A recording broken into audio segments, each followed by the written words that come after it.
My own son and his status-conscious wife decided I wasn't sophisticated enough to meet my first grandchild and blocked all contact for the first 3 months of the baby's life, despite my 45 years of experience nursing and caring for other people's children in the neonatal intensive care unit. But the day they finally called me in desperation because their designer nursery was filled with expensive but useless gadgets while their colicky infant wouldn't stop crying, their rehearsed explanation died on their lips.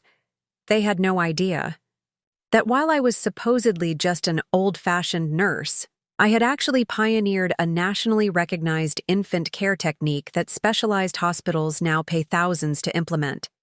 And I had already prepared a comprehensive care plan that would solve their problems in ways their wealthy friends' expensive consultants never could. Before we jump back in, tell us where you're tuning in from. And if this story touches you, make sure you're subscribed, because tomorrow I've saved something extra special for you.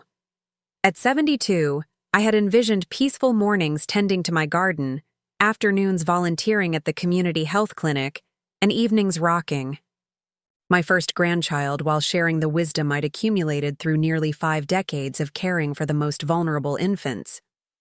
Instead, I found myself facing a heartbreaking exclusion from my son's new family that tested not only my patience, but my understanding of modern family dynamics and the true meaning of unconditional love. My name is Eleanor Sullivan. I spent 45 years as a neonatal nurse at Mercy General Hospital in a mid-sized city in the Midwest, where I eventually became the head nurse of the NICU. I started my career in 1972 when neonatal care was still developing as a specialty, and retired just 3 years ago with a Lifetime Achievement Award from the State Nursing Association for my contributions to infant care protocols. Those early days in the NICU were vastly different from the high-tech units of today. We had no pulse oximeters, no advanced ventilators, and certainly none of the sophisticated monitoring equipment that's now standard. What we did have was constant hands-on care and observation. We learned to read the slightest changes in an infant's color, breathing patterns, and muscle tone. We developed what younger nurses would later call NICU intuition, though it wasn't intuition at all, but rather the accumulated knowledge that comes from thousands of hours watching and caring for fragile newborns. By necessity, we became innovators. When research showed that premature infants responded positively to containment and positioning, I developed a specialized swaddling technique that provided the gentle boundary premature babies needed while allowing necessary medical access. This approach, which I first implemented in 1985, eventually became known as Sullivan's method and was adopted by NICUs throughout our state, then beyond. By the time I retired, hospitals were sending their staff to workshops I conducted on infant soothing techniques. But long before I became known for my professional contributions, I was simply a young nurse trying to balance the demands of hospital, shift work with creating a stable home for my family. My late husband Thomas and I had our only child, Michael, relatively late in life. Thomas was a high school history teacher with a gentle soul and endless patience, while I balanced motherhood, with night shifts at the hospital. We weren't wealthy by any means, but we created a home filled with books, music, and the kind of practical love that manifested in homemade Halloween costumes, science fair projects spread across the dining room table, and camping trips to state parks during summer vacations. "We're rich in what matters," Thomas would say when Michael occasionally compared our modest home to the larger houses of some of his classmates. It was a philosophy that seemed to take root in our son, who showed more interest in Thomas's stories about civil rights movements than in the latest toys or designer clothes that sometimes preoccupied his peers. Our home on Maple Street wasn't impressive by conventional standards. A simple 3-bedroom ranch-style house with 1 bathroom and a kitchen that had last been updated in the 1980s. But it was filled with life and learning. The bookshelves Thomas built by hand lined the living room walls, filled with everything from classic literature to medical textbooks. The backyard garden I tended supplied us with vegetables all summer and canning projects that filled our pantry for winter. The kitchen table where we ate our meals was also where Michael learned multiplication tables, built science projects, and later, completed college applications. Michael was a thoughtful child who grew into a compassionate young man. In high school, he volunteered at the same hospital where I worked, though in the technology department rather than patient care. He had his father's intellectual curiosity and my determination. While other parents worried about their teenagers experimenting with drugs or alcohol, our concerns centered on Michael pushing himself too hard, staying up too late working on coding projects or extra credit assignments. He excelled academically and earned a scholarship to study computer engineering at a prestigious university several states away. While we missed him terribly, Thomas and I were immensely proud of his independence and determination. During those college years, Michael would call every Sunday without fail, filling us in on his classes, his growing interest in environmental applications for technology, and eventually, his relationship with Amelia. The first time he mentioned her, there was a new excitement in his voice. "She's brilliant, Mom," he told me. "Her father runs a venture capital firm specializing in tech startups, and she already has 2 patents pending from projects she developed in undergrad. And somehow, out of everyone, she's interested in me." That last comment concerned me slightly. The implication that he saw himself as somehow less worthy of someone from Amelia's background. Michael had always been modest about his abilities, but there was something in the way he positioned Amelia as doing him a favor by choosing him that struck me as an unhealthy dynamic. From Michael's descriptions, Amelia seemed impressive, brilliant, ambitious, and from a family with significant connections in the technology industry. When he brought her home to meet us during his senior year, I noticed immediately how she assessed our modest 3-bedroom ranch house, her eyes lingering on Thomas's worn recliner and the simple furnishings that had served us comfortably for decades. "Your home is so authentic," she commented during that first visit, and while the words were polite, something in her tone suggested she was cataloging all the ways our lifestyle differed from what she was accustomed to. Thomas, with his natural warmth, tried to bridge whatever gap he sensed. "We believe homes should be lived in, not just looked at," he said with a smile, offering her another slice of my homemade apple pie. "Eleanor makes the best pie in 3 counties, a skill far more valuable than keeping up with decorating trends." Amelia smiled tightly and declined the second slice. Later, when Michael took her for a walk around the neighborhood, I overheard her asking if he had really grown up here all his life, with a tone that suggested she found it difficult to believe someone with his potential had emerged from such ordinary surroundings. That weekend visit revealed a fundamental disconnect in values that concerned both Thomas and me, though we were careful not to express it too directly to Michael. In private, Thomas observed that Amelia seemed to value status and appearance in ways that were foreign to our family culture. "She looks at things and sees price tags where we see stories and meaning," he noted as we got ready for bed that night. I worry about that influence on Michael. He's always been more interested in what something does than what it costs or how it looks to others. "She's very young," I reminded him, "and from a very different world. Maybe Michael's values will influence her rather than the other way around." Thomas smiled at my optimism but didn't seem convinced. "Just be prepared for changes in our boy," he warned gently. "The people we love shape us, sometimes in ways we don't expect." Despite the subtle tensions during that visit, Michael seemed deeply in love, and both Thomas and I wanted to support his choices. When they announced their engagement a year after graduation, we were genuinely happy for them, even as we recognized that Amelia represented a very different world than the one we had provided for our son. The wedding was our first real glimpse into that world, a lavish affair at a historic mansion in Connecticut where Amelia's parents lived. The ceremony and reception cost more than our entire house was worth, with ice sculptures, a 10-piece orchestra, and party favors that included custom-labeled bottles of champagne. Thomas and I felt distinctly out of place among guests who casually mentioned their vacation homes and private school networks.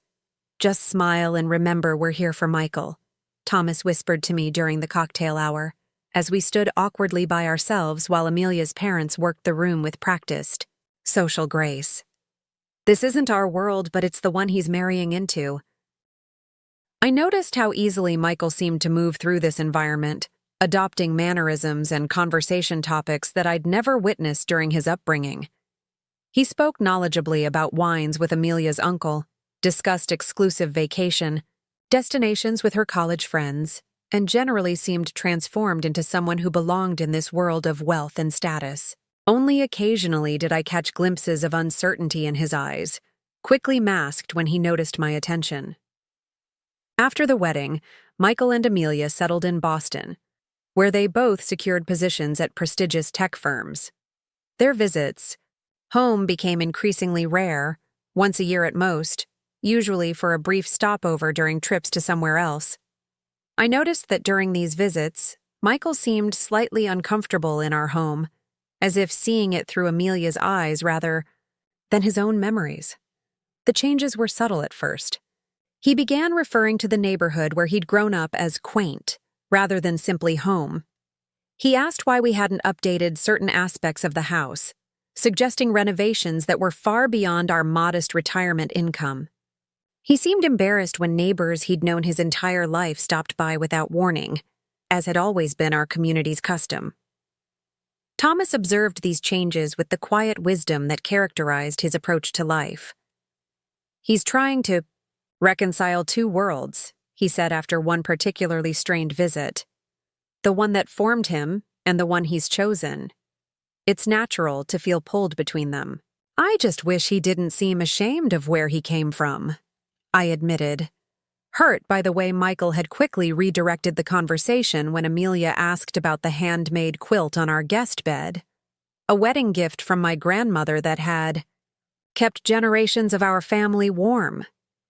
"Give him time," Thomas advised. "The substance of his upbringing is still there, beneath the surface changes. Quality endures in people just as it does in things."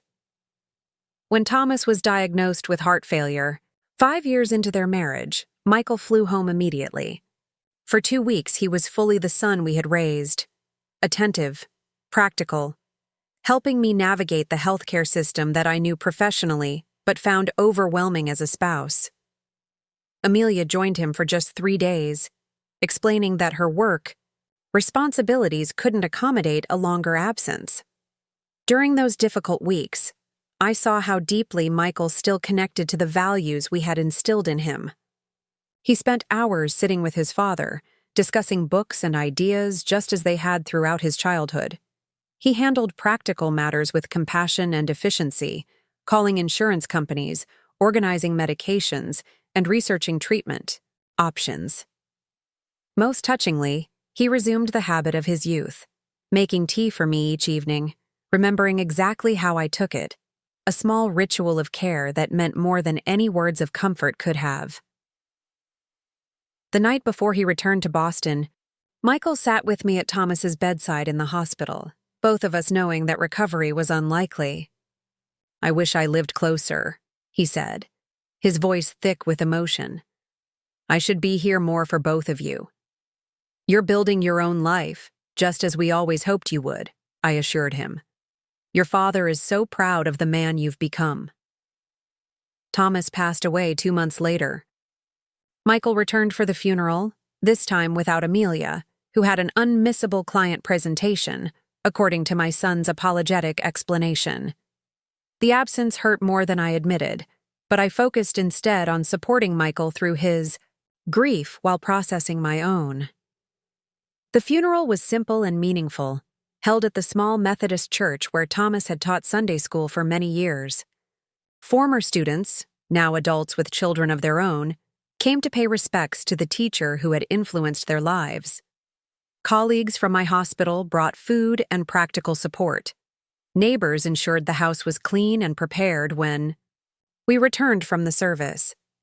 It was this community, built over decades of genuine connection rather than strategic networking that sustained me in the difficult months that followed.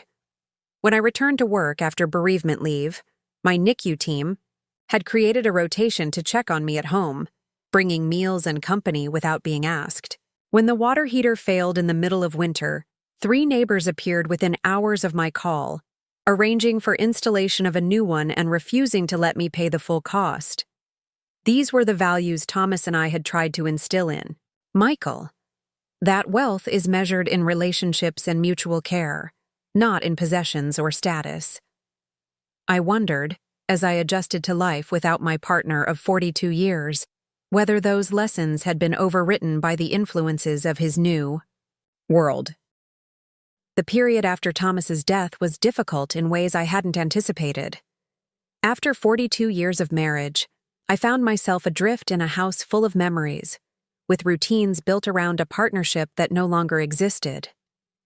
My colleagues at the hospital were wonderfully supportive, arranging meal deliveries and checking in regularly. Several suggested I might want to move closer to Michael now that I was alone. But when I tentatively mentioned this possibility during a phone call, his response was non-committal.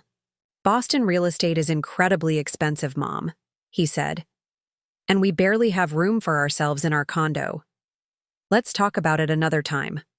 That another time never seemed to arrive, and gradually I rebuilt my life in place, finding new rhythms, expanding my hospital responsibilities, and eventually discovering unexpected joy in the greater freedom to mentor younger nurses and develop new care protocols for our NICU.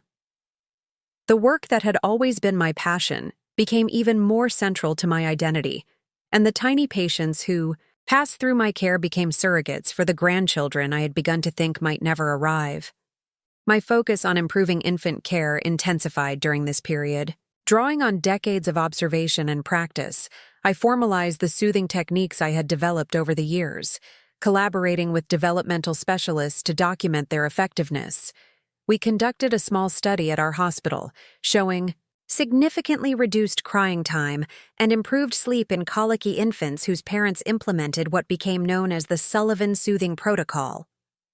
The protocol wasn't revolutionary in its components. A specific sequence of holding positions, gentle movements, and environmental adjustments, but its effectiveness came from the systematic approach and careful attention to infant cues. What experienced grandmothers had done intuitively for generations, I had codified into teachable steps that even the most anxious new parents could follow with practice. This work led to invitations to speak at regional medical conferences and eventually to a consulting role with several hospitals implementing the protocol in their newborn units. At 69, when many of my peers were fully retired, I found myself at the most influential point of my career, recognized as an expert in the field I had served with quiet dedication for decades. Then, 3 years ago, during our monthly phone call, Michael shared the news I had long hoped to hear. "Mom, Amelia and I are expecting a baby. You're going to be a grandmother." The joy that flooded through me was overwhelming. After years of wondering if parenthood was in their plans, the prospect of a grandchild represented not just a new family member to love, but a potential bridge back to the closer relationship I had once shared with my son. "That's wonderful news," I exclaimed, already mentally cataloging all the knowledge I could share from my decades in neonatal care. "When is she due? How is Amelia feeling? Do you know if it's a boy or girl?" Michael answered my questions with the nervous excitement of an expectant first-time father. Amelia was due in February. They had decided not to learn the baby's sex beforehand. The pregnancy was proceeding normally, though Amelia was experiencing significant morning sickness. "I'd love to come visit once the baby arrives," I said. "I can take extended leave from the hospital. They've been trying to get me to use my accumulated time anyway. I could help with the night shifts those first few weeks. There's nothing like having an experienced set of hands when you're learning." To care for a newborn. There was a pause before Michael responded, and something in the quality of that silence alerted me that my assumption had missed the mark. "About that, Mom?" he began carefully. Amelia and I have been talking about the first few months after the baby comes. We're planning to hire a baby nurse, someone with the latest training in newborn care. Amelia's parents have already offered it as their gift. Oh, I said, trying to keep the hurt from my voice. Well, that's generous of them. Though I have quite a bit of experience myself. Of course, Michael interrupted. But Amelia feels strongly about establishing our own routines as new parents without too much advice or traditional approaches that might conflict with what our baby nurse recommends. The methods have changed a lot in recent years, Mom. The implication was clear, though cushioned in gentle language. My decades of neonatal experience were viewed as outdated, possibly even unhelpful.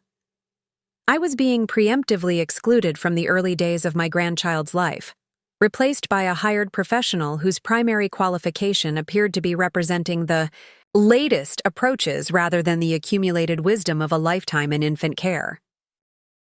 I took a deep breath, reminding myself that this moment wasn't about my feelings, but about supporting my son during a significant transition in his life. I understand, I said, though in truth I didn't.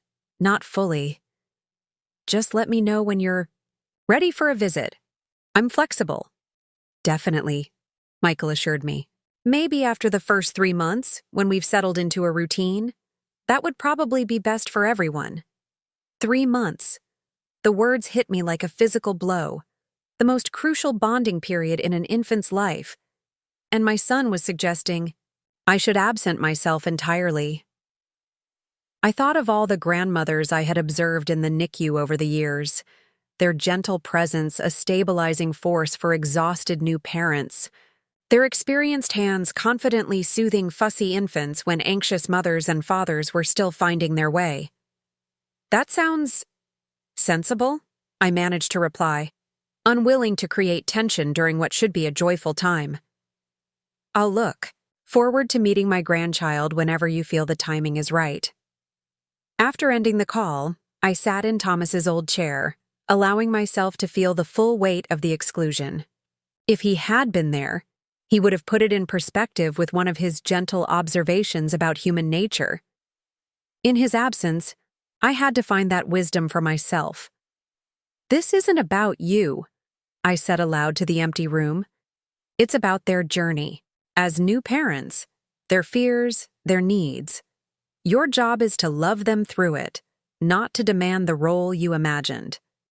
As the pregnancy progressed, I channeled my enthusiasm into practical preparations, knitting baby blankets, researching the safest and most useful baby equipment to gift them, and assembling a collection of the children's books that Michael had loved most. I sent thoughtful care packages to Amelia, including pregnancy teas and natural remedies for common discomforts that I had recommended to countless expectant mothers over the years. The acknowledgments for these gifts were polite but brief, often coming from Michael rather than Amelia herself. Their social media accounts, meanwhile, showcased elaborate gender reveal parties and baby shower celebrations attended by stylish friends and Amelia's extended family. I noticed professional photographers tagged in these posts, capturing images of the mother-to-be in flowing gowns beside elegantly arranged nursery furniture. When I mentioned to Michael that I hadn't received an invitation to the baby shower, he explained that it was just a small gathering of local friends organized by Amelia's college roommate. The dozens of expensively dressed guests visible in the photos suggested a different reality, but I chose not to press the issue. As Amelia's due date approached, I cleared my calendar for the month of February, arranging for extended leave from my volunteer work at the health clinic and asking a neighbor to tend my garden if I needed to travel on short notice. I prepared a small suitcase with clothes suitable for meeting my grandchild and helping around a household with a newborn. The call announcing the birth came on February 12th. "Mom, we have a daughter," Michael said, his voice weary but filled with wonder. "Charlotte Eleanor Sullivan, 7 pounds 3 ounces, born at 3:42 this morning. Everyone is healthy." The middle name, my name, brought tears to my eyes. Despite the distance that had grown between us, my son had honored me in this significant way. "She carries a piece of me with her," I said, emotion making my voice unsteady. "When should I plan to visit? I can be on a plane tomorrow." Another pause, longer this time. "Actually, Mom, we're still thinking that waiting a bit would be best. The baby nurse arrives tomorrow, and Amelia's mother is staying with us for the first 2 weeks. The pediatrician recommends limiting visitors initially to reduce exposure to germs. Maybe plan for a visit in May? That would be just past the 3-month mark we talked about." May. Nearly 3 months of my granddaughter's life that I would miss. 3 months of tiny expressions and subtle developments that would pass without my witness. The pain of this exclusion was sharp and immediate, made worse by the knowledge that this wasn't about protecting the baby from germs. Amelia's mother was welcome, as was a stranger hired to provide care I could have offered with decades more. "Experience." "I see," I said, striving to keep hurt from coloring my response. "Well, please send photos when you can. And congratulations to both of you. I'm sure Charlotte is beautiful." "Thanks, Mom. I'll FaceTime soon so you can see her." That promised FaceTime call came 5 days later and lasted less than 10 minutes. I caught glimpses of a tiny face wrapped in what appeared to be a designer swaddle blanket, but most of the conversation was Michael narrating their high-tech nursery with its sensor-equipped bassinet, wall-mounted tablet for tracking feeding and sleeping data, and custom-designed air purification system. "The baby nurse has been amazing," he enthused. "She has all these techniques for proper swaddling and soothing. It's incredible how much science goes into newborn care these days." I bit back the observation that proper swaddling techniques haven't fundamentally changed in the 45 years I'd been practicing them, instead offering enthusiastic support for their parenting journey. "It sounds like you're providing Charlotte with everything she could possibly need," I said. "We're trying," Michael replied, then abruptly ended the call when the baby began to fuss. "The nurse is showing us a special holding technique for colic. I'll call again soon." The weeks that followed brought occasional text messages with photos. Charlotte in her crib, Charlotte being bathed in a molded infant tub, Charlotte dressed in coordinated outfits that looked more suitable for a fashion shoot than a newborn's comfort. What was missing were the unfiltered moments of early parenthood, the exhaustion, the uncertainty, the middle-of-the-night questions that experienced grandmothers have been answering for generations. I maintained a careful positivity in my responses, praising Charlotte's obvious perfection and offering gentle encouragement without unsolicited advice. Inside, however, I grieved the grandmother role I had imagined. Not as an occasional visitor permitted entry after the most precious early weeks had passed, but as an integral support person whose lifetime of knowledge might ease the challenging transition to parenthood. The exclusion was made more painful by social media posts showing Amelia's parents making frequent visits, bringing expensive gifts, and being photographed holding Charlotte in carefully staged poses. The baby nurse, a young woman named Brooke, also featured prominently in these updates, often credited with various innovative techniques that were, in fact, approaches I had been using with fragile newborns since before Brooke was likely born. As the weeks passed, I noticed subtle changes in the tone of Michael's messages. The enthusiastic reports about the baby nurse's miracle methods gave way to briefer, more strained communications. References to Charlotte's colic issues became more frequent, along with mentions of sleep deprivation and Amelia's increasing frustration. "She cries for hours every evening," he texted at 2 a.m., about 8 weeks after Charlotte's birth. "The nurse says it's normal, but nothing she suggests is working. Amelia is at her breaking point." I carefully crafted my response to provide support, without overstepping the boundaries they had established. "Colic can be extremely challenging," I wrote. "I'm sorry you're all having such a difficult time. Remember that this phase does pass, though I know that's small comfort at 2 a.m. Sending love to all of you."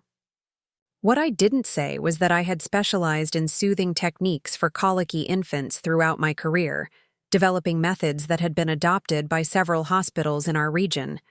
That I had trained dozens of new parents in approaches that often resolved even the most persistent cases.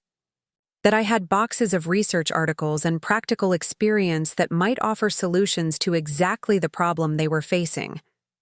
The turning point came unexpectedly in the 11th week after Charlotte's birth. My phone rang at 9:30 on a Tuesday evening, an unusual time for Michael to call. When I answered, the sound of an infant's inconsolable wailing nearly drowned out my son's voice. "Mom," he said, the word half desperate. "The baby nurse quit yesterday. Said Charlotte's colic was beyond her expertise and suggested we see a pediatric gastroenterologist. There's a waiting list of 3 weeks for the specialist, and we haven't slept more than 2 hours at a stretch in days. Amelia's parents are on a cruise in the Mediterranean, and none of the sleep consultants in Boston can see us before next month." He took a shuddering breath, his voice cracking with what sounded like the first tears I'd heard from him since he was a teenager. "I know we said May for your visit, but is there any chance? Could you possibly come sooner? Like, tomorrow?" The vindication I might have felt at this desperate reversal was completely overshadowed by concern for both my son and my granddaughter. This wasn't the moment for "I told you so," or for highlighting the irony of their sudden desire for the expertise they had previously dismissed. "I'll be on the first flight I can get," I promised. "Try to hang in there until tomorrow. And Michael? It's going to be all right. Babies with colic aren't broken, and neither are their parents. You're doing better than you think." The flight to Boston the next morning felt both longer and shorter than its actual 3 hours. Longer because of my anticipation to finally meet Charlotte. Shorter because I was mentally preparing for what awaited me. As a NICU nurse, I had stepped into countless crisis situations, but this one carried the additional weight of family dynamics and 3 months of built-up hurt that I needed to set aside to be truly helpful. I hadn't been to Michael and Amelia's home before. Their wedding had been in Connecticut, near her parents, and our occasional visits since had taken place in restaurants or hotels. As the taxi pulled up to their address in an upscale Boston neighborhood, I took in the imposing brownstone, with its ornate architectural details and freshly painted trim. The driver helped me with my 2 modest bags, one with my clothes, the other filled with supplies I suspected might be useful for a colicky infant. "Good luck in there," he said, as he handed me the larger bag, nodding toward the house where even from the sidewalk the sound of a crying baby was faintly audible. "Sounds like someone's having a rough day." "Thank you," I replied, adding a generous tip. "I think we all might be having a better day soon." Michael opened the door before I could ring the bell, his appearance shocking me despite my mental preparation. My always fastidious son looked like he had aged years in the weeks since I'd seen him on our brief video call. His hair was unwashed, dark circles shadowed his eyes, and he wore a stained t-shirt inside out. "Mom," he said, the single word carrying equal measures of relief and desperation. Before I could respond, he pulled me into a hug that reminded me, suddenly, of when he was a little boy, seeking comfort after a nightmare or a playground disappointment. "I'm here now," I said simply, returning his embrace with the steady strength I had cultivated through decades of supporting anxious parents. "Let's see what we can do to help little Charlotte." The interior of the house was as impressive as its exterior suggested. High ceilings, custom millwork, designer furniture that appeared to have been selected for aesthetic appeal rather than comfort. But the pristine perfection I had glimpsed in their social media photos was notably absent. Blankets were thrown haphazardly over chairs, empty coffee cups cluttered side tables, and delivery food containers suggested meals eaten hastily between baby care crises. The sound of Charlotte's crying grew louder as Michael led me upstairs, to what had obviously been designed as the perfect nursery. The room was spacious and beautifully appointed, with hand-painted murals depicting a whimsical forest scene, a crystal chandelier dimmed to a soft glow, and furniture that appeared custom-made to coordinate with the subtle color palette. Amelia was pacing the room with Charlotte, her designer loungewear contrasting with her exhausted expression and the spit-up stain visible on her shoulder. She looked up as we entered, momentary relief crossing her face before it settled back into careful neutrality. "Eleanor," she said, with a nod that might have seemed cold under different circumstances, but which I recognized as the careful composure of someone at the end of their emotional resources. "Thank you for coming."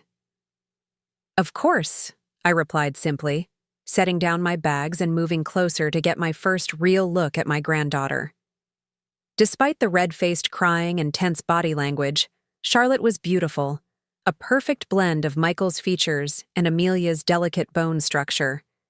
Even in distress, I could see intelligence in her eyes, determination in the way she balled her tiny fists, and the potential for the heart-melting smile that all babies possess when their needs are met and their discomforts eased. "May I asked, extending my arms toward Amelia, who hesitated only briefly before carefully transferring the writhing, crying infant to me. Years of NICU experience had taught me to receive a baby with confident hands that communicate security and calm. I cradled Charlotte against my chest, one hand supporting her bottom, the other gently cradling the back of her head and neck. Immediately, I began a subtle swaying motion, not the bouncing that many parents instinctively attempt with crying. Babies, but a smooth, rhythmic movement that mimics the gentle motion they experienced in the womb. "Hello, Charlotte Eleanor," I murmured close to her ear, keeping my voice low and steady beneath her cries. "I'm your grandma. I've been waiting a very long time to meet you." She continued crying, which I had expected. Colicky babies don't magically calm at a single touch or voice.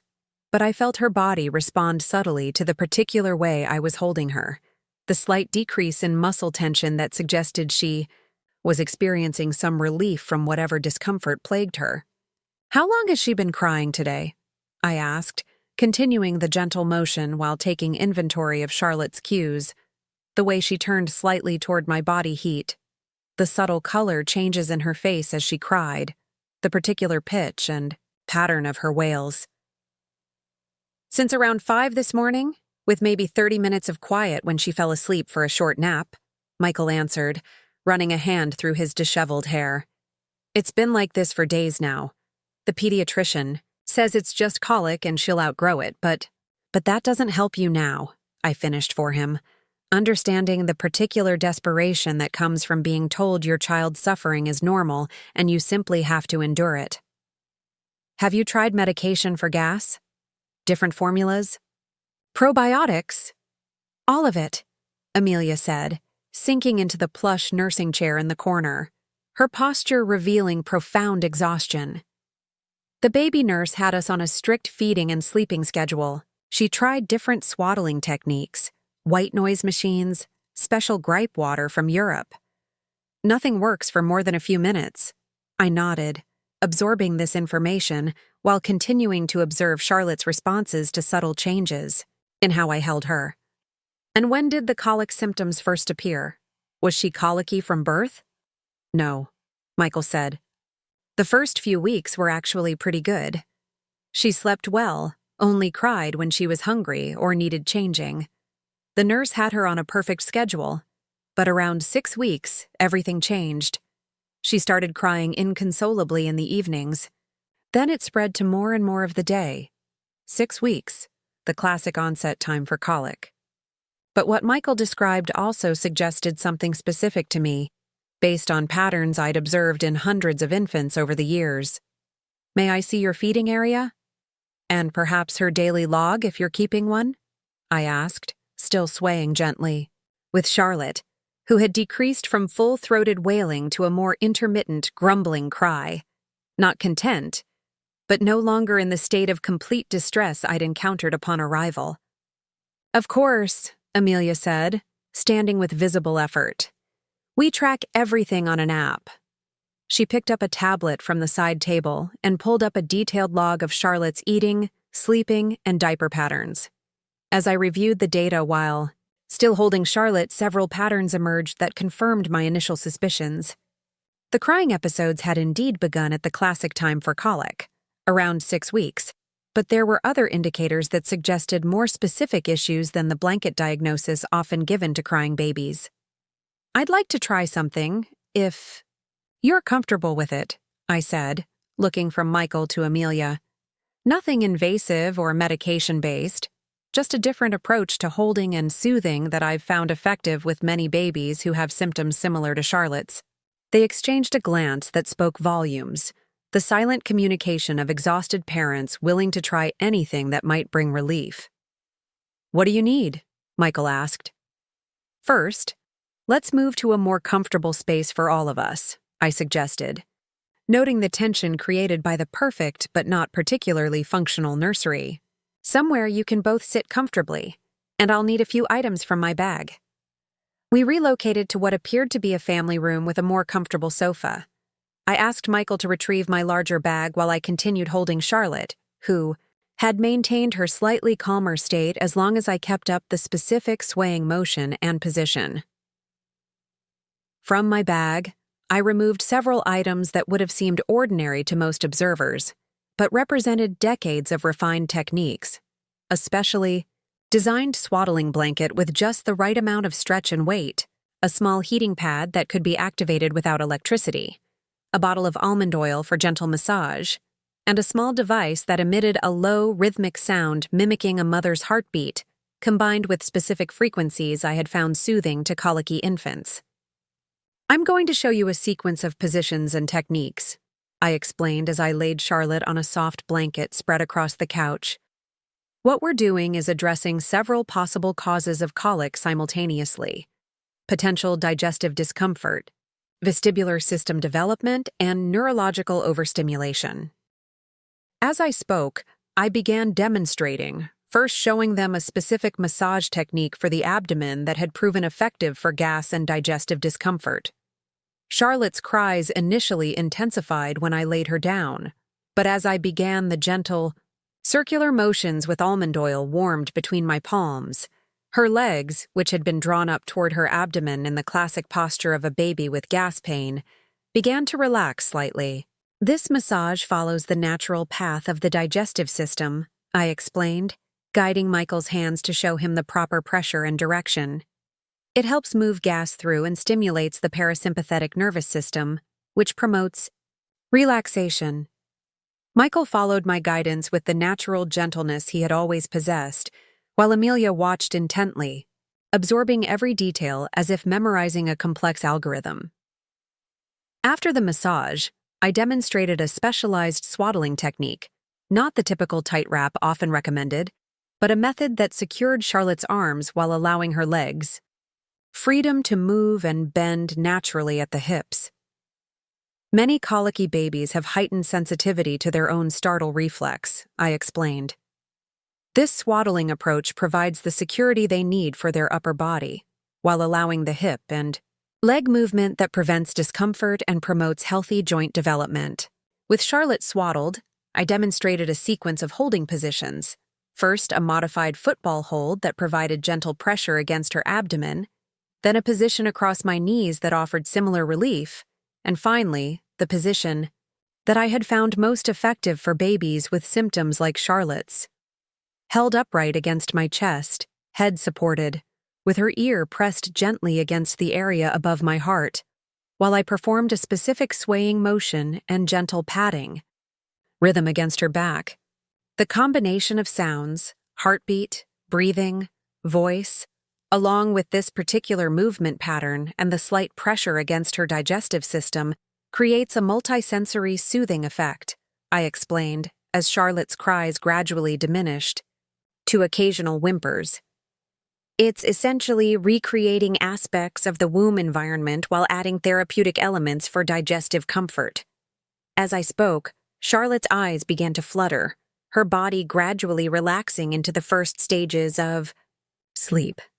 The transformation wasn't instantaneous. This wasn't a miracle cure, but the progressive calming was unmistakable to the experienced eye. "Is she actually falling asleep?"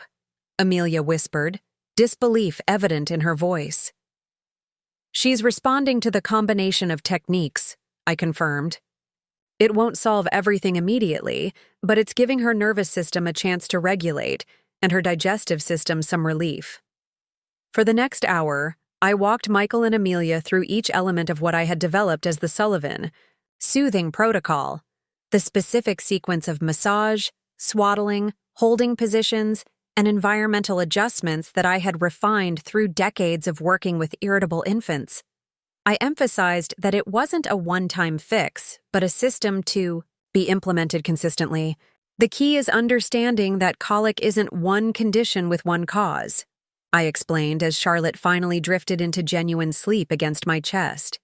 It's a cluster of symptoms that can have multiple contributing factors: digestive immaturity, nervous system sensitivity, environmental overstimulation. This approach addresses all those possibilities simultaneously. Why didn't the baby nurse know any of this? Amelia asked, a hint of the frustration she must have been feeling for weeks evident in her voice.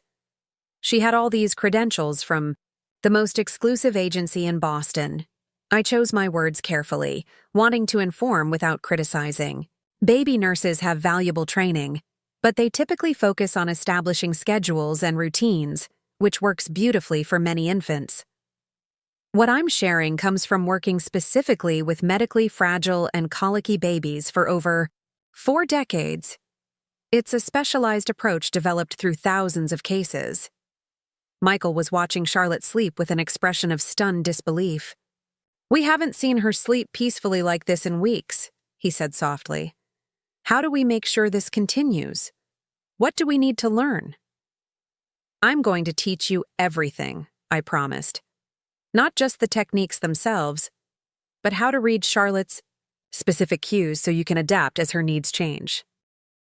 And so began 3 days of intensive, hands-on education, not unlike the training sessions I had conducted for medical professionals, but infinitely more personal. I showed Michael and Amelia how to identify the subtle differences between Charlotte's hunger cries and discomfort cries, how to recognize early signs of overstimulation before she reached the point of inconsolable distress, and how to modify the soothing techniques based on her responses. We established a comfortable feeding station, with proper ergonomic support for Amelia, who had been experiencing back pain from tense, awkward feeding positions. I suggested minor adjustments to their feeding approach that would reduce Charlotte's air intake and the resulting gas discomfort. We rearranged the nursery to create a more soothing sensory environment, removing some of the visually stimulating elements that might have been overwhelming Charlotte's developing nervous system. Most importantly, I helped them establish a routine that worked with Charlotte's natural rhythms rather than imposing an artificial schedule that fought against her individual temperament. The rigid feeding and sleeping schedule the baby nurse had implemented, while theoretically sound for many infants, had been fundamentally misaligned with Charlotte's specific needs. "Babies aren't machines to be programmed," I explained as we watched Charlotte peacefully sleeping in her redesigned bassinet. "They're individuals from birth, with unique needs and sensitivities. The most effective approach is one that recognizes and works with their individuality while providing the structure and security all infants need." By the evening of the 3rd day, the transformation in the household was remarkable. Charlotte still had fussy periods, no colicky baby is cured overnight, but the episodes were shorter, less intense, and responded more quickly to the soothing techniques. More importantly, Michael and Amelia had gained confidence in their ability to read and respond to their daughter's needs, replacing their previous anxiety and helplessness with a growing sense of competence. It was during dinner that evening, the first meal we had all been able to eat together without interruption from Charlotte's crying, that Michael finally addressed the elephant in the room. "Mom," he began, setting down his fork with deliberate care, "I need to apologize for everything. For excluding you these past months, for not valuing your experience and knowledge, for making you wait to meet your granddaughter." Amelia, who had been more reserved in expressing her feelings, added quietly, "We thought we were doing the right thing. following the latest expert advice, giving ourselves space to bond as a new family. But we were wrong to shut you out, especially when you had exactly the expertise we needed all along. The acknowledgement touched me deeply, but I was careful in my response. This moment wasn't about vindication or making them feel worse about choices made during a vulnerable time in their lives. Becoming parents is an overwhelming transition, I said, reaching across the table to squeeze Michael's hand. Everyone wants to do everything perfectly, and there's so much conflicting advice. You made the decisions that seemed right at the time, based on what you knew then. But we should have known better, Michael insisted, genuine regret evident in his eyes. Growing up, I watched you care for the most fragile babies with such skill and compassion. I knew how respected you were in your field. And still, somehow I let myself believe that your methods must be outdated, that the expensive consultant with the trendy approach must know better. It wasn't just about the baby care, Amelia admitted, surprising me with her candor. I was intimidated by the idea of having you here. My own mother has always been hands-off, more interested in shopping for designer baby clothes than actually helping with the baby. I didn't know how to have a mother figure who was actually involved and knowledgeable. I was afraid of being judged for not knowing what I was doing. Her vulnerability touched me, offering a perspective I hadn't fully considered. No first-time parent knows what they're doing, I assured her. Not even those of us who went on to become professionals. When Michael was born, I was terrified despite having worked with babies for years. Every child is a new learning experience.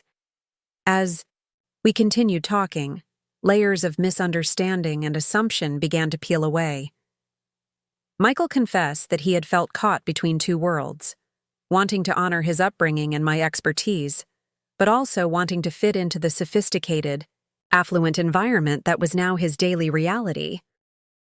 I think I was trying to prove something, he admitted, that I belonged in this successful, polished world where everything is top of the line and the best money can buy. I started measuring value in dollars rather than in wisdom or experience. And I reinforced that, Amelia added.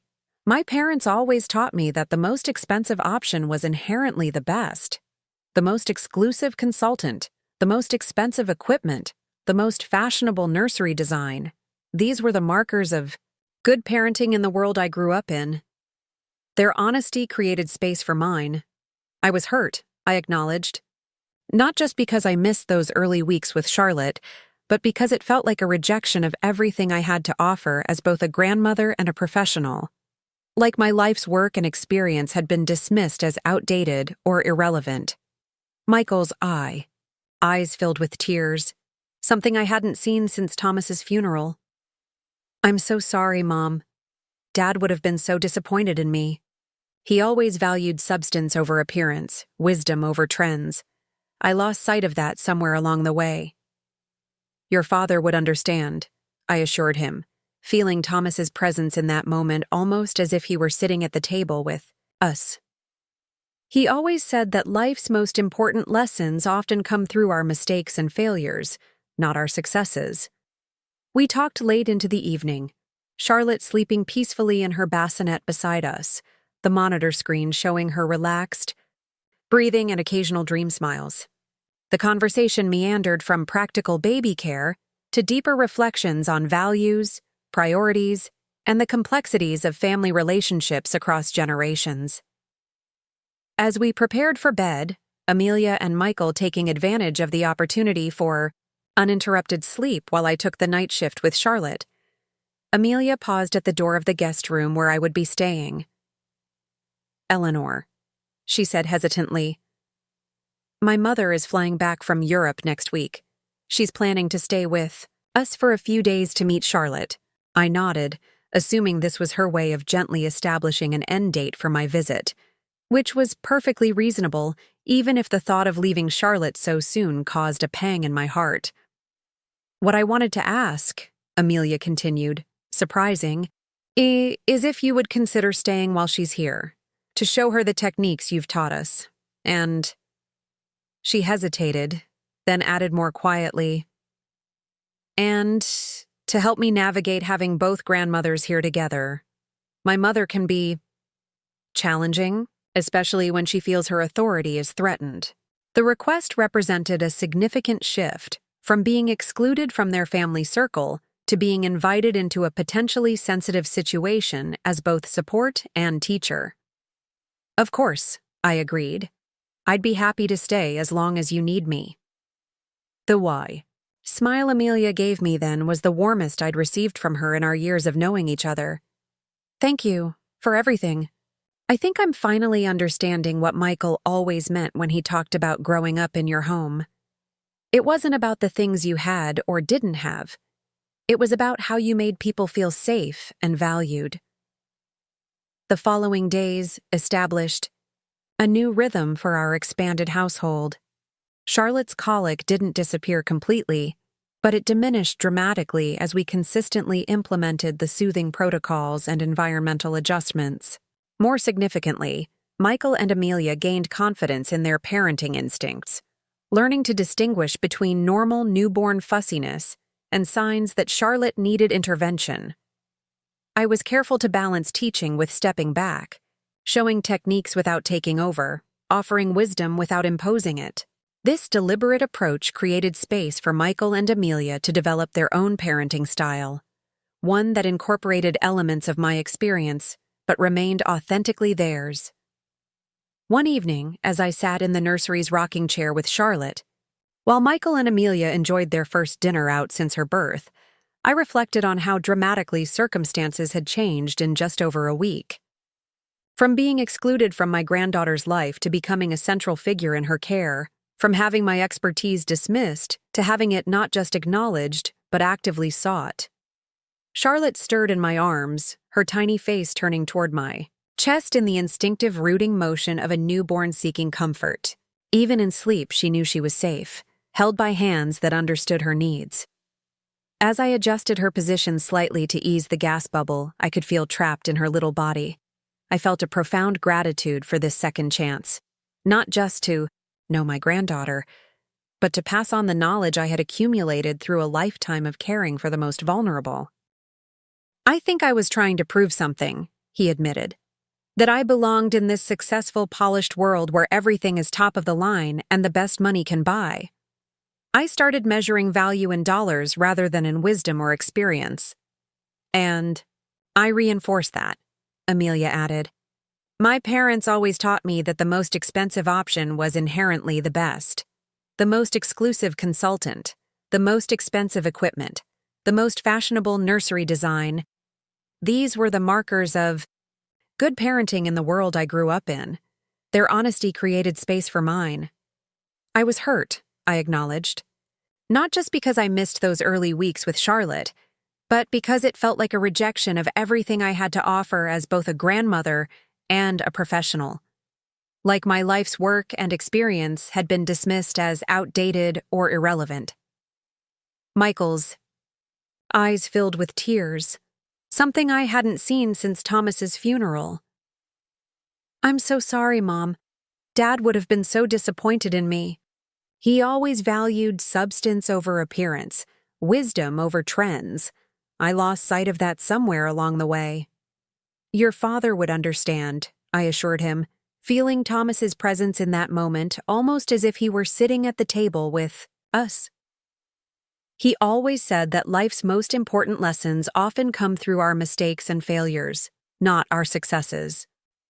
We talked late into the evening, Charlotte sleeping peacefully in her bassinet beside us, the monitor screen showing her relaxed breathing and occasional dream smiles. The conversation meandered from practical baby care to deeper reflections on values, priorities, and the complexities of family relationships across generations. As we prepared for bed, Amelia and Michael taking advantage of the opportunity for uninterrupted sleep while I took the night shift with Charlotte, Amelia paused at the door of the guest room where I would be staying. "Eleanor," she said hesitantly, "my mother is flying back from Europe next week. She's planning to stay with us for a few days to meet Charlotte." I nodded, assuming this was her way of gently establishing an end date for my visit. which was perfectly reasonable, even if the thought of leaving Charlotte so soon caused a pang in my heart. What I wanted to ask, Amelia continued, surprising me, is if you would consider staying while she's here, to show her the techniques you've taught us. And she hesitated, then added more quietly, and to help me navigate having both grandmothers here together. My mother can be challenging, especially when she feels her authority is threatened. The request represented a significant shift from being excluded from their family circle to being invited into a potentially sensitive situation as both support and teacher. Of course, I agreed. I'd be happy to stay as long as you need me.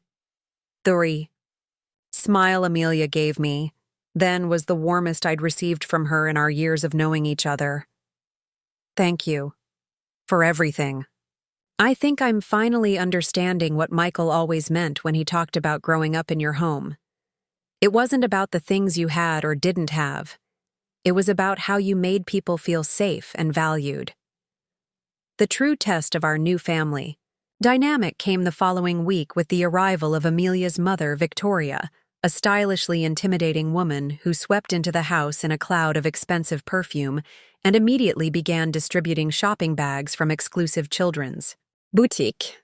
"Darling, you look exhausted," she announced upon seeing Amelia, air-kissing both her cheeks before turning a critical eye to the now much more functional but less magazine-perfect nursery.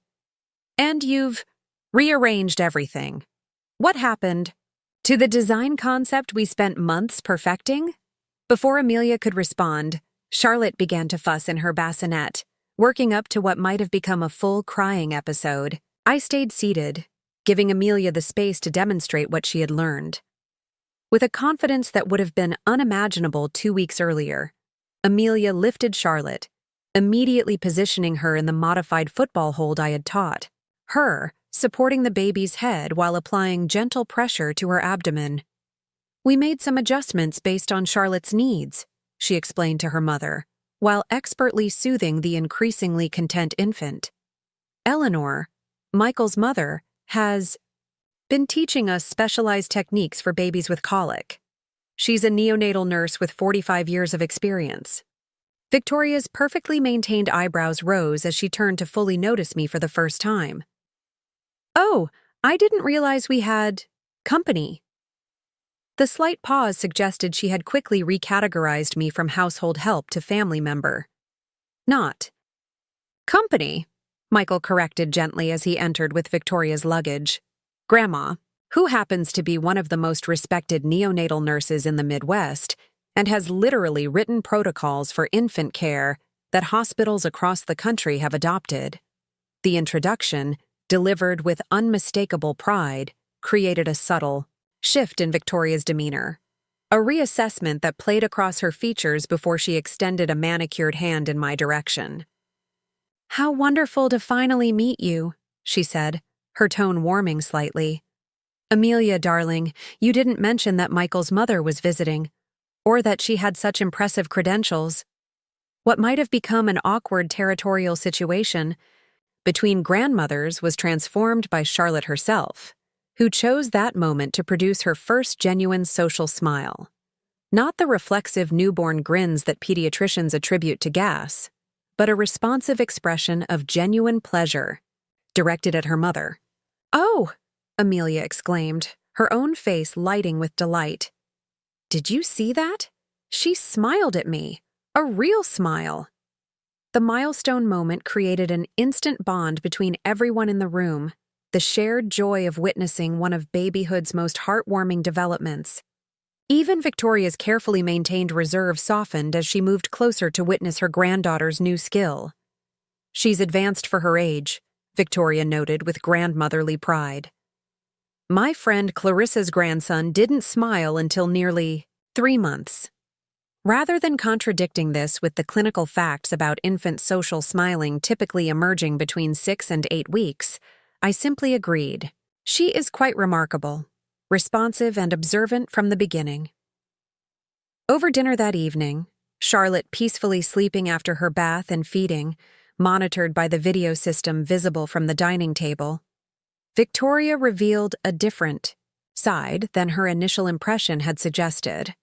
Beneath the polished exterior and status consciousness was a woman who had navigated her own challenging path in a generation when women of her social class were expected to focus exclusively on family and social obligations. "I built my interior design business when Amelia was small," she explained as we discussed careers and motherhood. "In those days, women in my circle didn't work unless their families needed the money, which mine certainly didn't. I was constantly defending my choice to pursue a career when I didn't have to." "That must have been difficult," I acknowledged, recognizing the courage it would have taken to defy those social expectations. I faced different but related challenges as a working mother from a middle-class background.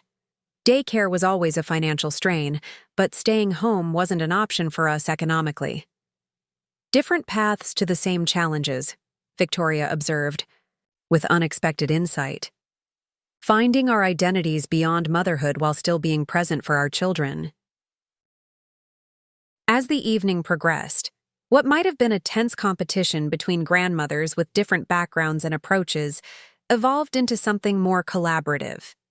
Victoria's expertise in creating beautiful, functional spaces complemented my knowledge of infant development and care.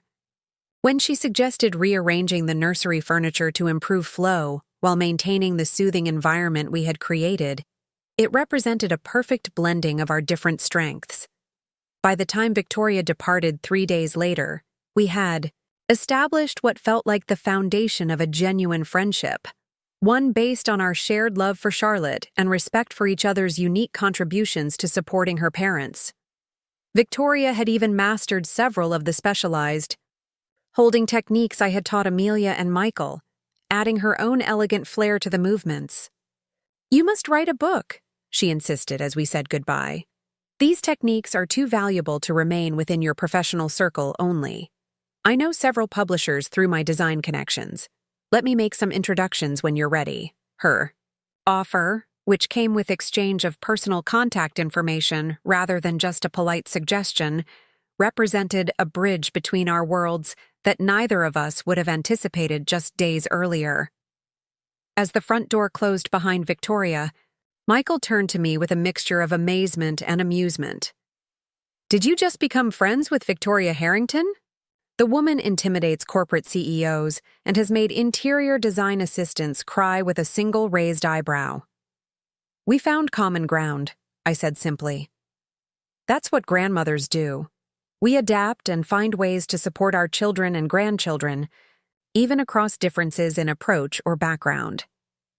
That evening, as Charlotte lay peacefully on a playmat, actually enjoying her tummy time rather than protesting it as she had in earlier weeks, Michael sat beside me on the sofa, his expression thoughtful.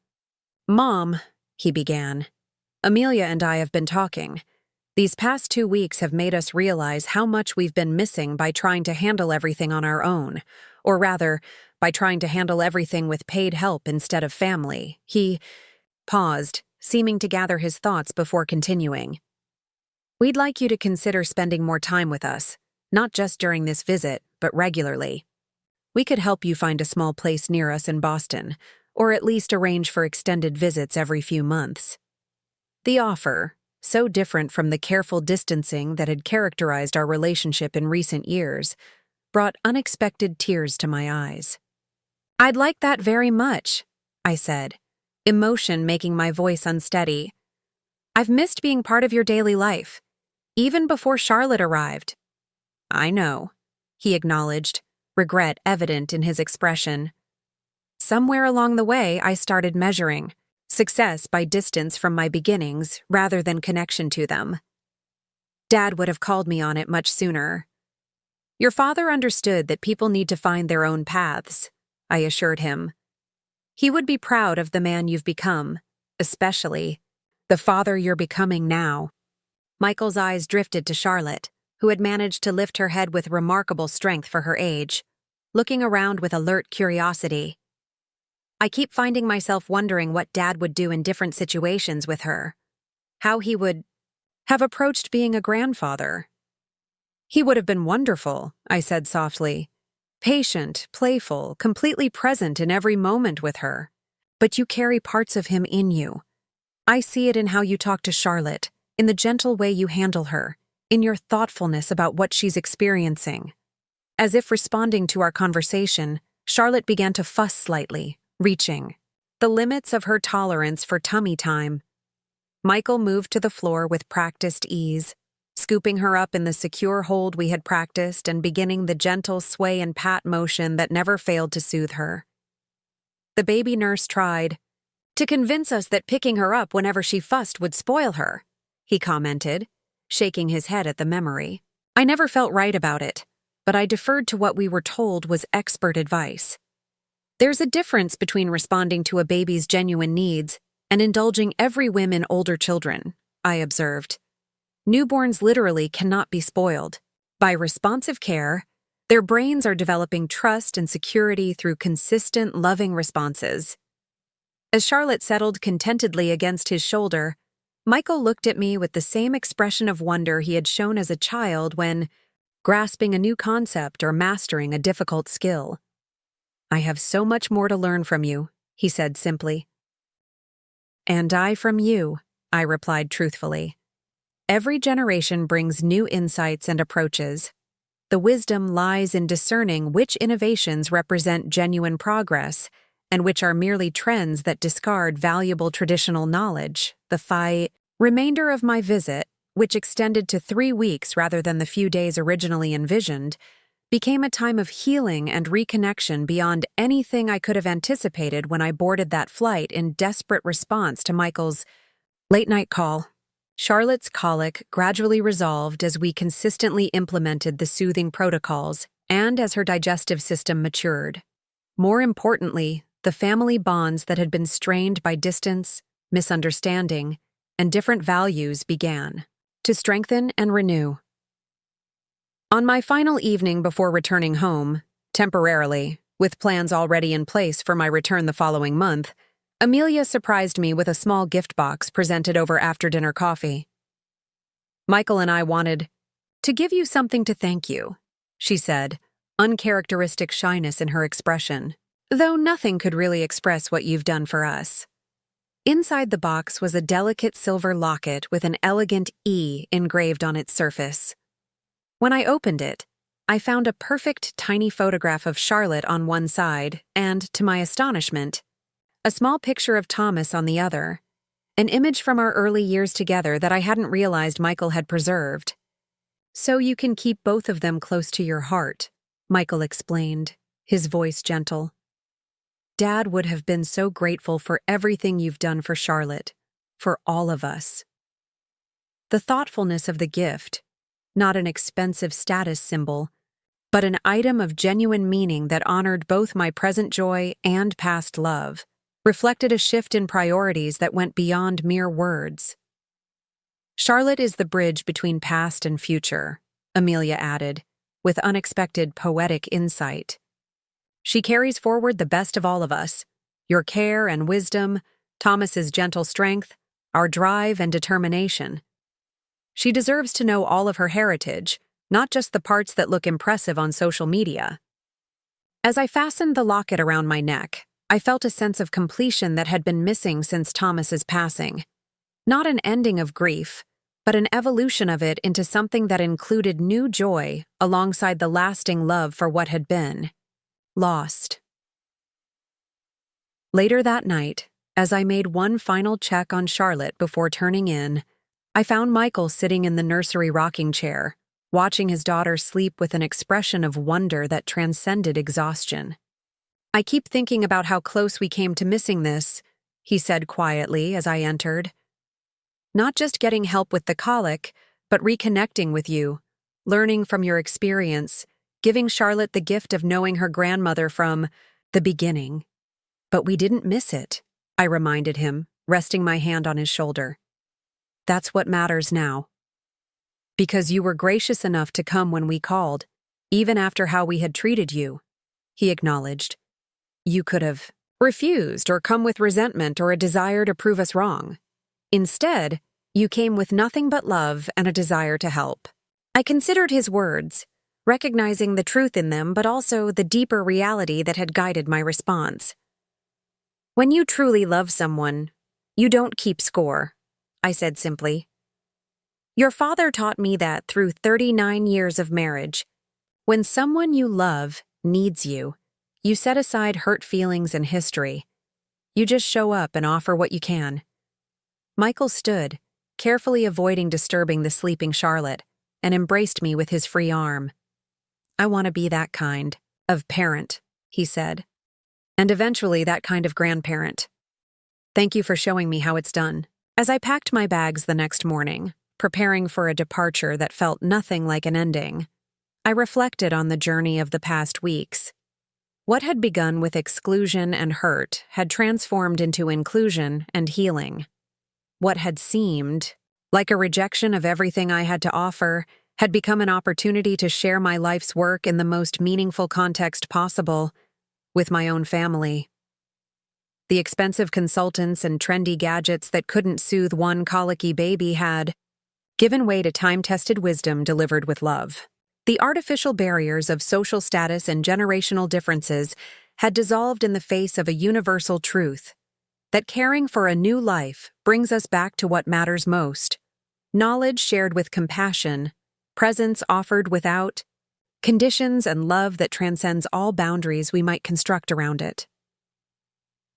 As I said goodbye to Michael, Amelia, and Charlotte, a temporary farewell with clear plans for reunion, I carried with me not just the precious locket with its meaningful photos, but the knowledge that my life's work had found its most meaningful application in healing my own family.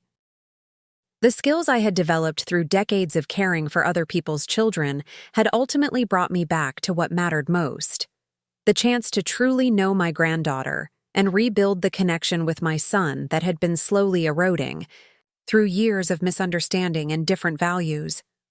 What professional recognition could never provide, Charlotte's peaceful sleep and Michael's renewed respect had given in abundance. On the flight home, I found myself thinking about Thomas and how he would have viewed these events. He had always maintained that life's most difficult challenges frequently disguised its greatest gifts.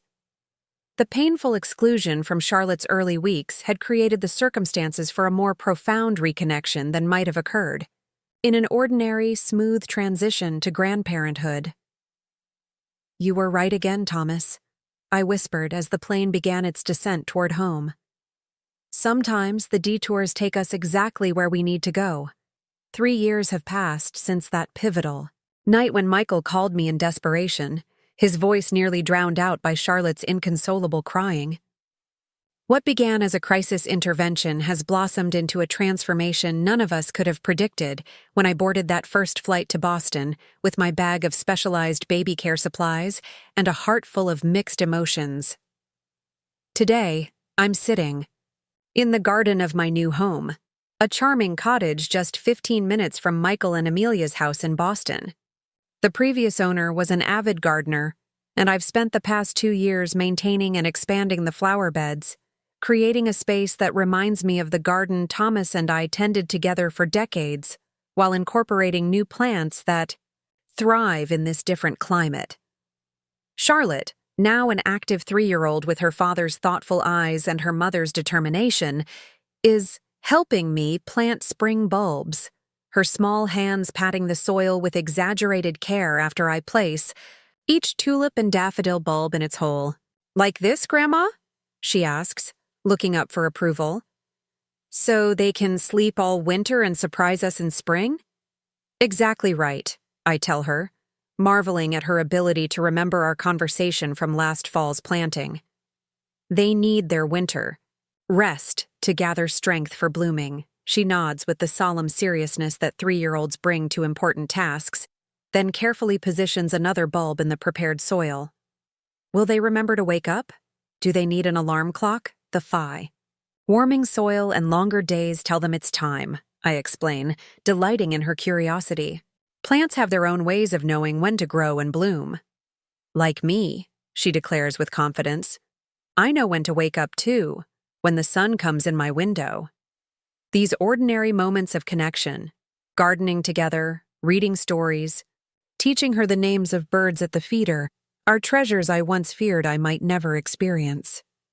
The path from exclusion to inclusion, from being deemed irrelevant to being an integral part of Charlotte's daily life, has been one of the most profound journeys of my life. The changes began much sooner than I could have hoped. After my initial 3-week stay, when Charlotte's colic had largely resolved and Michael and Amelia had gained confidence in their parenting abilities, we established a routine of regular visits. Every month, I would spend a week or two in Boston, either staying in their guest room or, as Charlotte grew more active, in a nearby hotel to give everyone breathing space. Between visits, we maintained connection through daily video calls, not the stilted, formal calls of those early weeks when Charlotte was new, but relaxed, genuine interactions where I witnessed real moments of family life, not just the polished version presented for social media. 6 months after that first emergency visit, during one of our evening conversations after Charlotte had been put to bed, Michael and Amelia presented an unexpected proposal. "Mom," Michael began, exchanging a meaningful glance with Amelia, "we've been talking about something important. We've seen how much Charlotte thrives when you're here, and how much we benefit from your presence, too." Amelia continued where he left off, her formality softened by genuine emotion. "We'd like you to consider moving to Boston, permanently. We've found a small cottage for sale just 15 minutes from us. A beautiful place with an established garden on a quiet street. We thought it might be perfect for you." The offer stunned me. Not just the invitation to relocate, which I had privately hoped might eventually come, but the thoughtfulness behind finding a property that reflected my interests and needs rather than simply suggesting I move into their home or a nearby apartment. "We know how much your independence and your garden mean to you," Michael explained, correctly interpreting my surprised silence.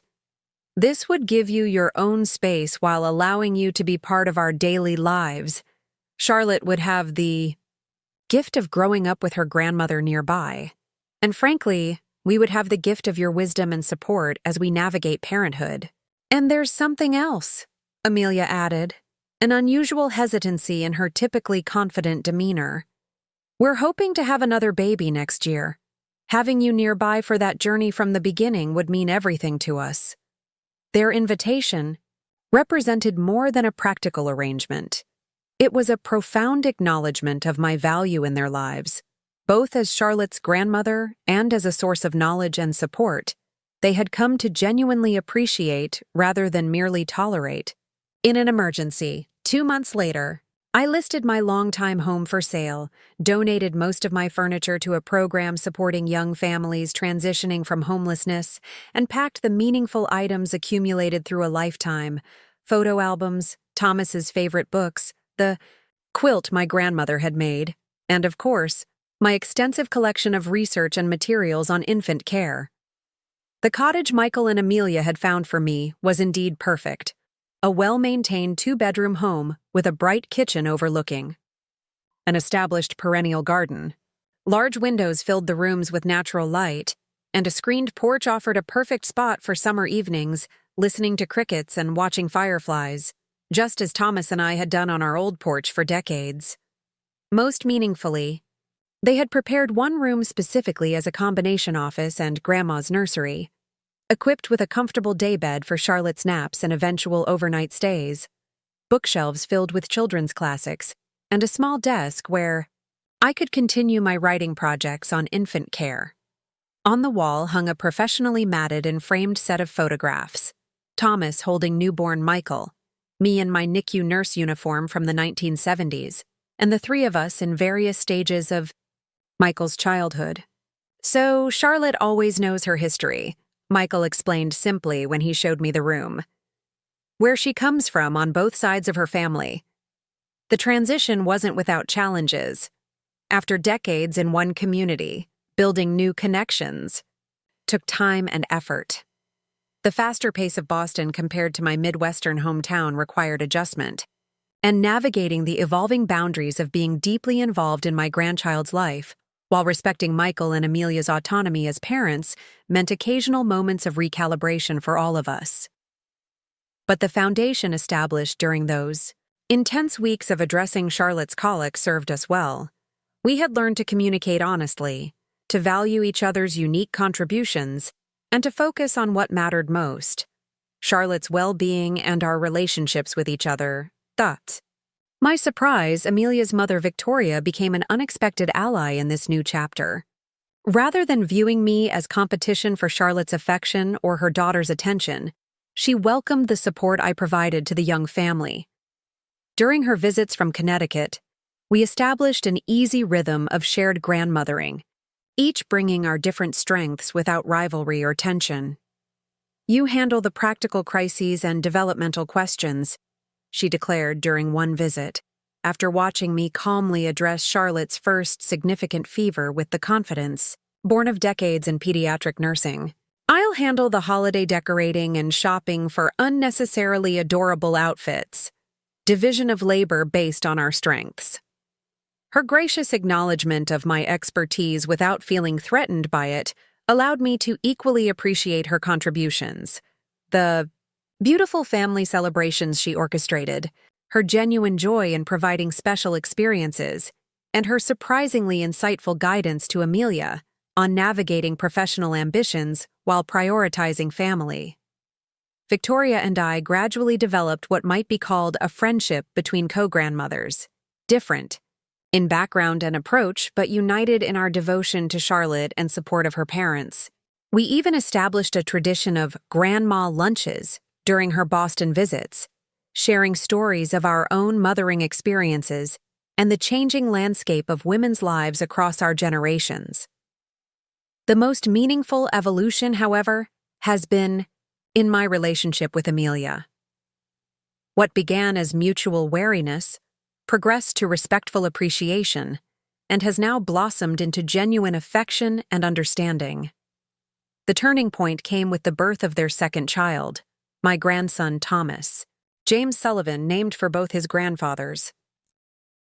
"We know how much your independence and your garden mean to you," Michael explained, correctly interpreting my surprised silence. "This would give you your own space while allowing you to be part of our daily lives. Charlotte would have the gift of growing up with her grandmother nearby. And frankly, we would have the gift of your wisdom and support as we navigate parenthood." "And there's something else," Amelia added, an unusual hesitancy in her typically confident demeanor. "We're hoping to have another baby next year. Having you nearby for that journey from the beginning would mean everything to us." Their invitation represented more than a practical arrangement. It was a profound acknowledgement of my value in their lives, both as Charlotte's grandmother and as a source of knowledge and support they had come to genuinely appreciate rather than merely tolerate in an emergency. 2 months later, I listed my longtime home for sale, donated most of my furniture to a program supporting young families transitioning from homelessness, and packed the meaningful items accumulated through a lifetime: photo albums, Thomas's favorite books, the quilt my grandmother had made, and of course my extensive collection of research and materials on infant care. The cottage Michael and Amelia had found for me was indeed perfect: a well-maintained 2-bedroom home with a bright kitchen overlooking an established perennial garden. Large windows filled the rooms with natural light, and a screened porch offered a perfect spot for summer evenings listening to crickets and watching fireflies, just as Thomas and I had done on our old porch for decades. Having me involved from the beginning, present at the hospital within hours of his birth, helping establish feeding routines, supporting Amelia through the challenging adjustment to parenting 2 children, created a fundamentally different dynamic than the tension-filled early months of Charlotte's life. 2 weeks after Thomas's birth, during a quiet moment when both children were miraculously napping simultaneously, Amelia voiced what had clearly been on her mind for some time. "I watched you with Michael when we first brought Thomas home," she said, nursing a cup of the special tea I had prepared to help with her milk production. "The way you step in exactly when needed but never take over, how you offer suggestions. without making me feel incompetent or judged.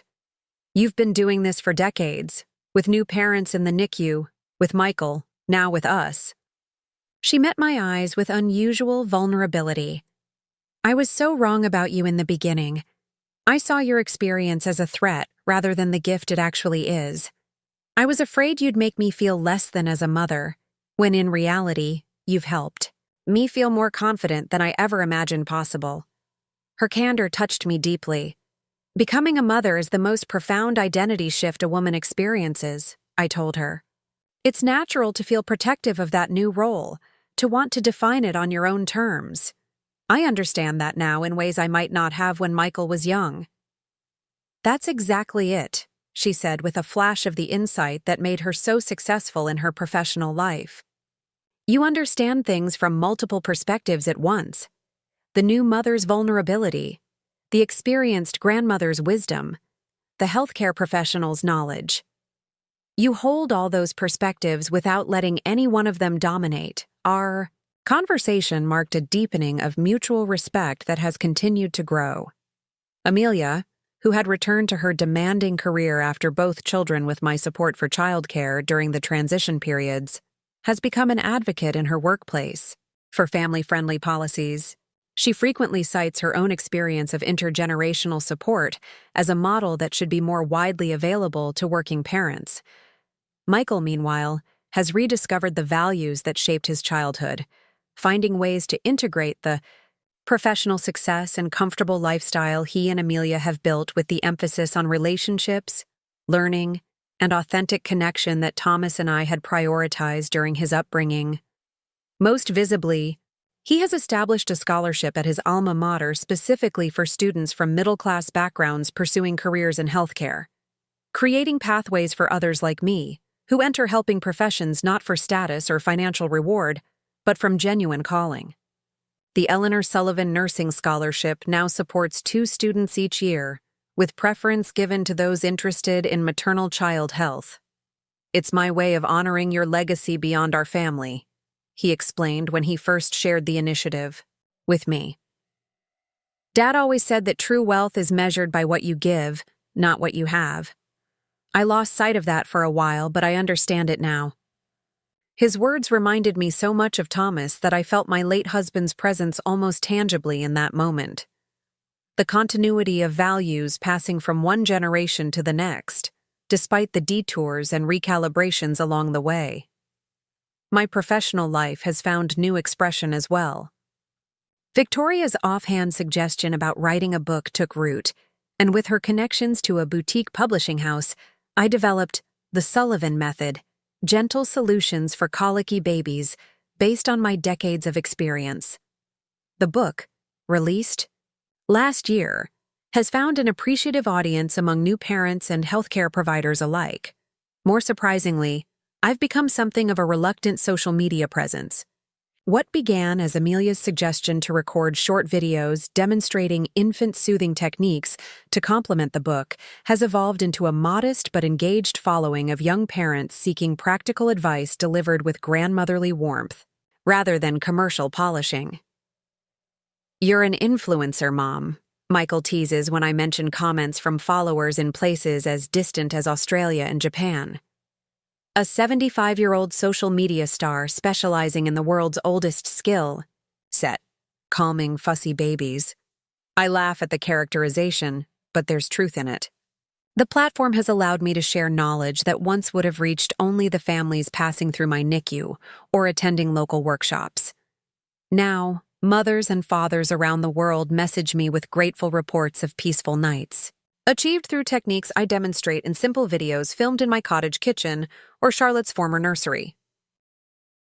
The income from the book and associated speaking engagements, modest by the standards of Boston's professional class but significant to me, has been directed to a foundation supporting home visits for vulnerable new parents.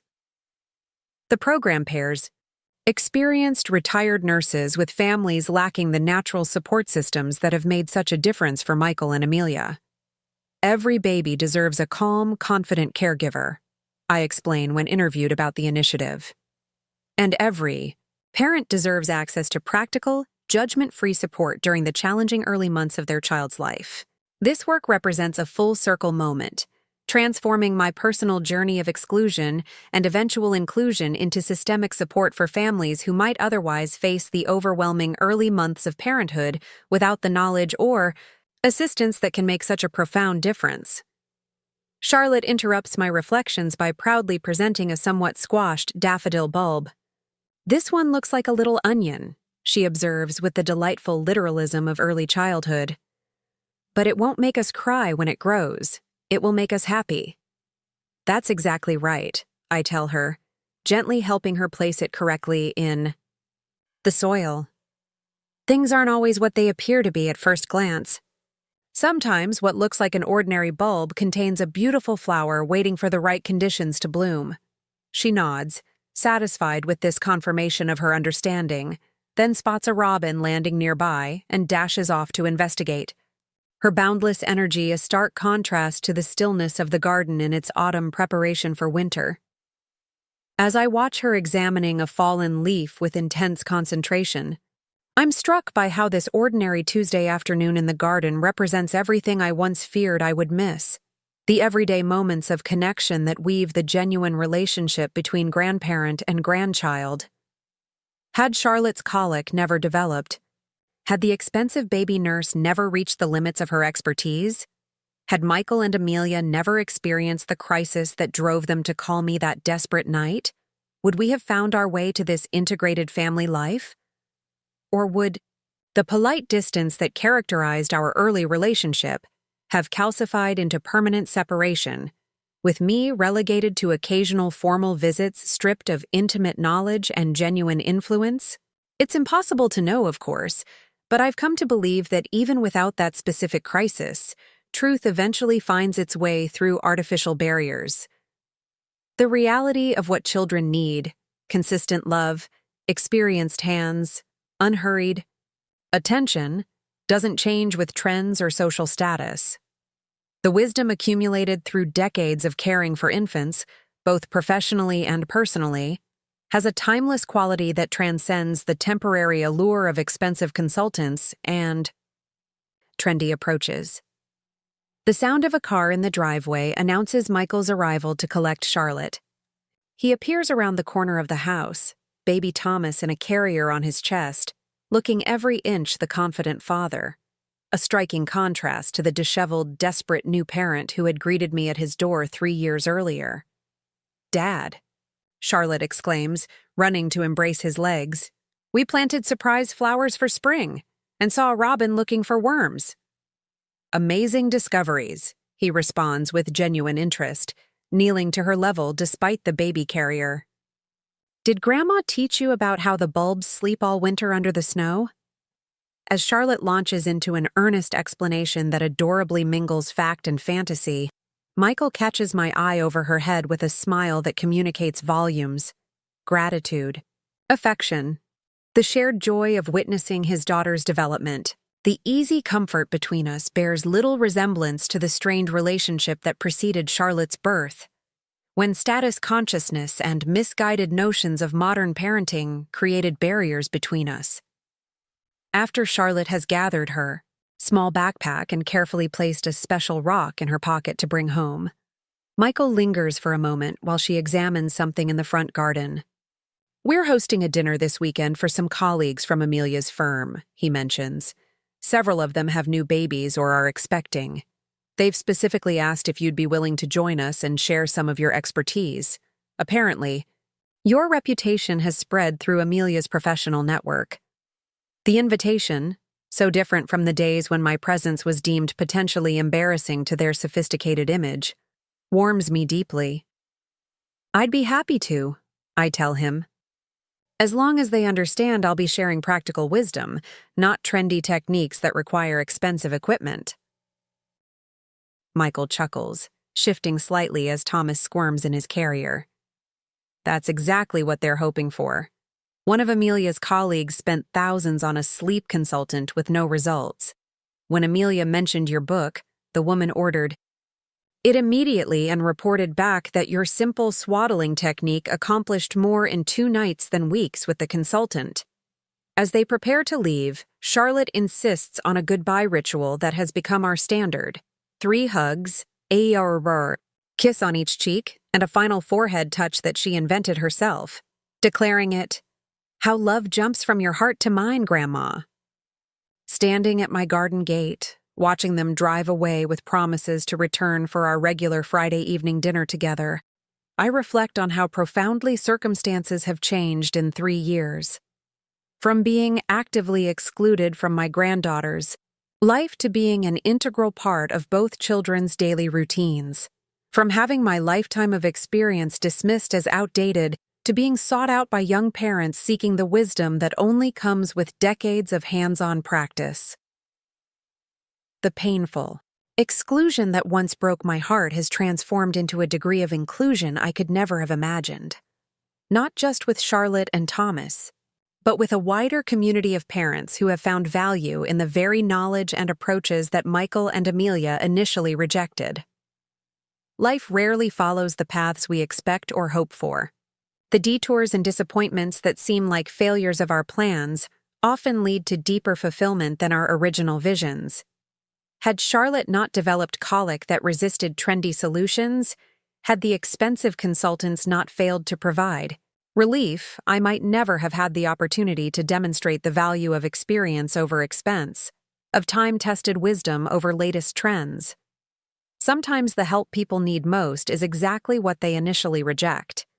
Sometimes the expertise they couldn't afford to be without is precisely what they believed they could replace with paid professionals. And sometimes, the journey back to authentic connection requires first experiencing the hollow inadequacy of its substitutes. As I return to my gardening, tucking the last of the spring bulbs into their winter beds, I think of Thomas and how much he would have loved being a grandfather to Charlotte and his namesake, little Thomas. Though he didn't live to see this chapter of our family's story, his influence runs through it. In Michael's renewed appreciation for substance over appearance, in my patient persistence through rejection toward reconciliation, in the values that have ultimately reunited our family across generations. The silver locket containing Charlotte's and Thomas's pictures, which rarely leaves my neck, catches the afternoon sunlight as I bend to gather my gardening tools. Like the bulbs we've planted today, the seeds of reconnection that were dormant during those months of exclusion needed specific conditions to flourish. Humility born of sleepless desperation, openness created by the failure of expensive alternatives, and the willingness on all sides to value relationship over being right. You can't purchase wisdom, Thomas used to say. You can only earn it through experience and share it through love. As I head inside to prepare for tomorrow, when both grandchildren will spend the day with me while Michael and Amelia attend a work function, I feel profound gratitude for second chances, for the opportunity to share what a lifetime of caring for the most vulnerable has taught me, for the joy of knowing my grandchildren from their earliest days, and for the healing of wounds that once seemed too deep for reconciliation. What began with rejection has culminated in the richest inclusion I could have imagined, not as an occasional visitor in my grandchildren's lives, but as an essential thread in the fabric of their daily existence. Not as a duty visit to an elderly relative, but as a valued source of knowledge, care, and unconditional love. Some might see my story as one of vindication.